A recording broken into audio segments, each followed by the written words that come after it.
guys, meron sa ating bumisita kanina sa straight from Japan sila sir. Thank you sir, maraming salamat kasi yung mga nakuha nating EcoSmart for this week, ayun na benta na agad. So meron pa naman stocks pero syempre yung best binibigay natin sa best client natin. Kaya sir, salamat po. Kasama niya yung anak niya kanina.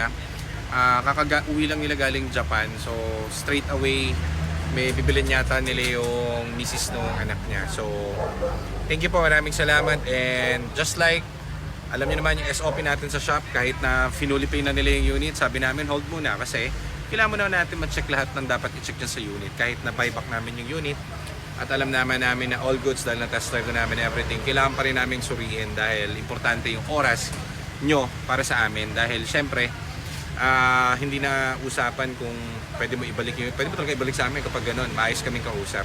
Ngayon, syempre yung oras na kapag nagkaroon ng problem sa labas, yung oras kasi, yung hassle nyo, di ba, iniingatan din namin. Kaya minimake sure namin na yung unit is definitely, kahit second hand, same as good as original at walang issue as much as possible. So at dahil nga tayo ay lagi nauubusan ng EcoSport, namimili-mirig muna tayo ng ibang brands. May mga pumasok na may ibang brands kagaya nitong Innova namin. Yan. So ngayon may tinitignan tayo naman Fortuner. May line up tayo mamaya ng Fiesta pati ng EcoSport, mamaya ikutan natin. Inuna natin kasi meron tayong malapit lang dito, Fortuner, Toyota Fortuner. Matagal na kami hindi nagkaka-Fortuner, parang 8 months na. So bili muna tayong Fortuner. Tara, checkin natin itong unit nila. So yan yung Fortuner na Jaguar.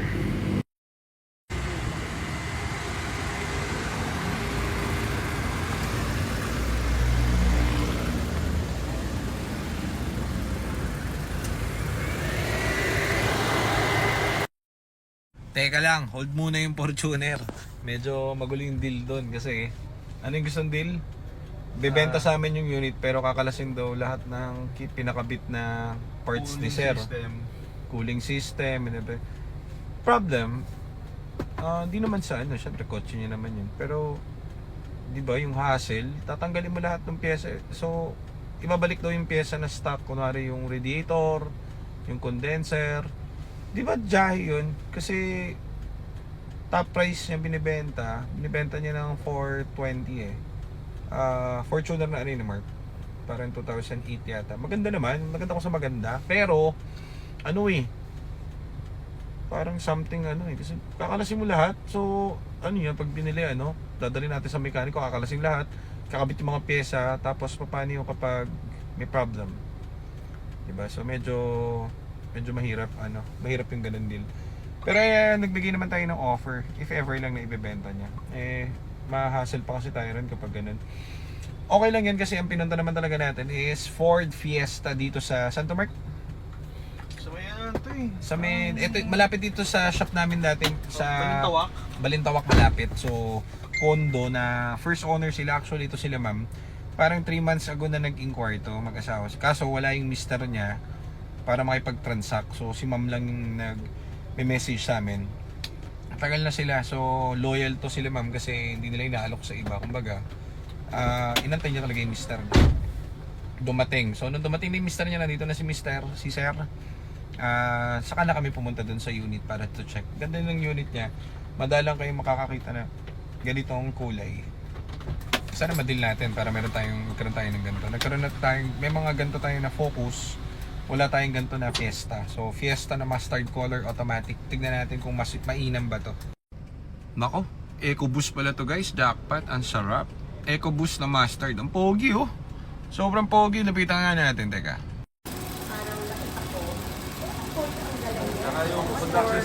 Yes sir, opo. Hindi pa naman namin sir.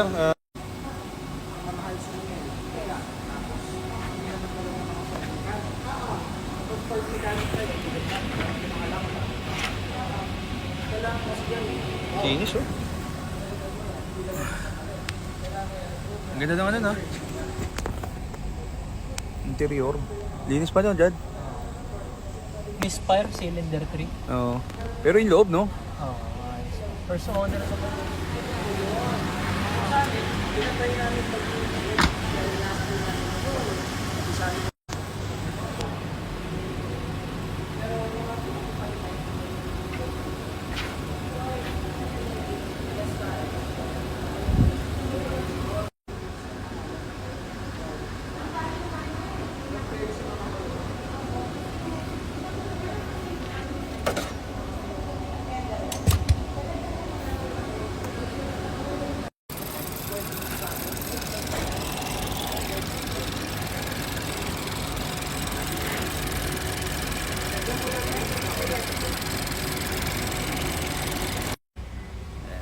Sir Jared. What's good in the hood? What's good in the hood? Checking, scanning. So, ano ang inyong findings, Sir Jared? Misfire ang cylinder 3. yes. Na. Ay, sorry. Sorry ka. Sorry. Sorry ka. Hindi ko sinasadyang Yes. Hindi ko ulit. Pinagdadaanan lang. Hindi nang dadaan lang tayo. Check ko lang na. Scanning. Checking muna. So, we'll keep you posted kung anong findings si Sir Rap. Para! Misfire. Sir Rap na bahala mag-update sa inyo mamaya. So, ayan, checking muna. The usual SOP. Misfire lang. Yes. Ayun, si Sir Nico, nag-check ng papers. Ayan, papers. Sir Nico. Sir Nico.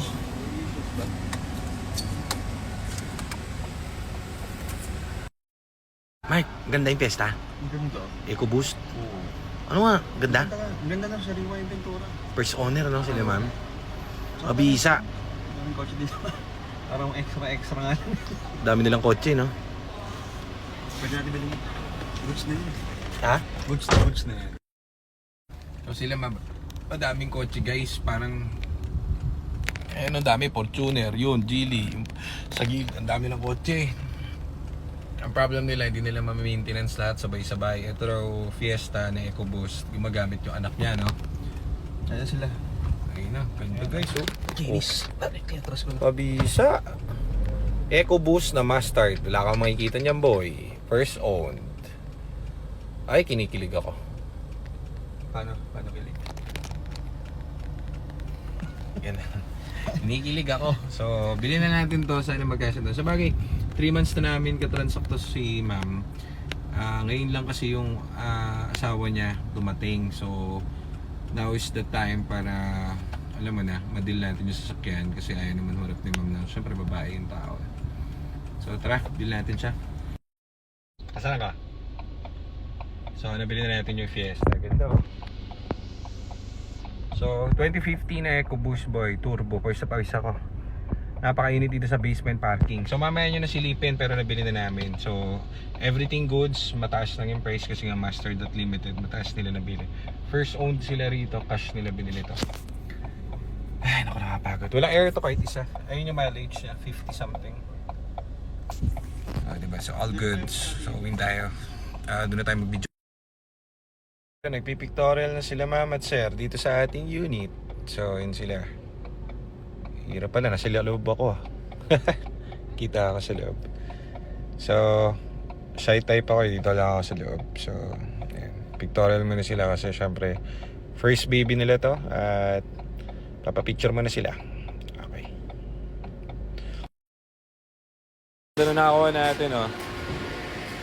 Pogi ano? Ngayon, may problema tayo. Ano problema natin? Visa, yung Innova. Innova tumirik yung gamit namin. Anak ng tipak lang naman. Innova pa yung tumirik. Ano ba yan? So, gamit-gamit namin kanina pa. Ewan namin, ba't ayaw mag-start? Ang tingin ko dito, kaya ayaw bigla mag-start, may battery naman. Sa mga ilaw dyan. Ang tingin ko crankshaft sensor kaya ayaw mag-start. Either crankshaft or starter. Wala kasing redondo. Sige, go start. Clutch mo. Yan. Tira. Okay. Wala talaga. Ay, ano ba yan? Yolats. So ito, gamit naman namin. Okay naman engine and everything. So, inabutan siguro yung crankshaft nito. So at least ito, alam natin na may pagawain. So pagawa na natin yung crankshaft sensor nito. Pa-check natin. Uwi na natin tong Fiesta. Ito na lang gamitin natin pa uwi. Let's go!